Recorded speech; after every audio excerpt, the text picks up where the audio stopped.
Shalom, selamat pagi, puji Tuhan. Pagi hari ini Tuhan beranugerah bagi kita semua sehingga kita boleh bangun dengan keadaan tubuh yang sehat dan kita bersuka cita karena Tuhan menyertai setiap langkah hidup kita. Mari sebelum kita melakukan segala kegiatan kita di hari ini, kita akan terlebih dahulu merenungkan firman Tuhan yang terambil di dalam pembacaan balap kita hari ini, Imamat pasal yang keempat. Kita akan membaca ayat pertama sampai dengan ayat yang ketiga. Demikian bunyi firman Tuhan. Tuhan berfirman kepada Musa, "Katakanlah kepada orang Israel, apabila seseorang tidak dengan sengaja berbuat dosa dalam sesuatu hal yang dilarang Tuhan, dan ia memang melakukan salah satu daripadanya, maka jikalau yang berbuat dosa itu imam yang diurapi, sehingga bangsanya turut bersalah, haruslah ia mempersembahkan kepada Tuhan karena dosa yang telah diperbuatnya itu seekor lembu jantan muda yang tidak bercela sebagai korban penghapus dosa." Puji nama Tuhan. Saudara terkasih, bacaan Alkitab hari ini membahas tentang mengapa dan bagaimana seseorang harus mempersembahkan korban penghapus dosa. Jika ada orang yang berbuat dosa atau melanggar kehendak Tuhan dengan tidak sengaja, dia perlu mempersembahkan korban penghapus dosa. Jika seseorang lalai dan melakukan kesalahan lalu menyadarinya, dia juga perlu mempersembahkan korban penghapus dosa. Saat seorang perempuan melahirkan, dia menjadi tidak tahir, sehingga dia harus mempersembahkan korban penghapus dosa.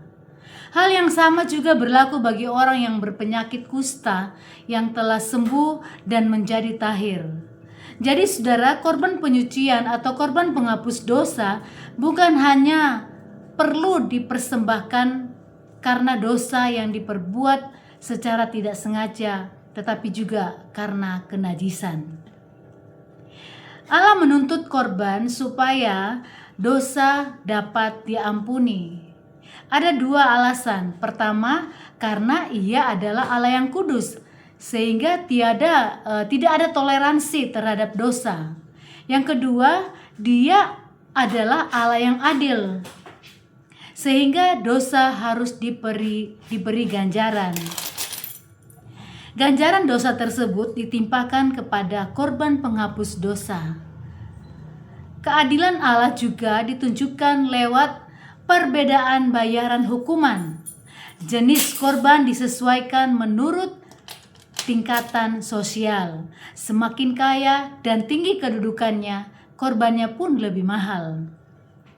Tetapi kita bersyukur pada hari ini bahwa korban yang Yesus lakukan sebagai domba Allah untuk menebus dosa-dosa kita cukup satu kali saja dan untuk selama-lamanya. Melalui pengorbanan Yesus di kayu salib sebagai domba Allah, maka setiap dosa-dosa kita diampuni dan dihapuskan oleh Allah, dan kita mendapat anugerah Allah. Bagian kita saat ini adalah mengerjakan keselamatan dengan takut dan gentar, seperti yang Paulus sampaikan kepada jemaat di Filipi. Saudara bisa baca Filipi pasal 2 ayat yang ke-12. Demikian firman Tuhan pagi hari ini. Tuhan Yesus memberkati kita semua.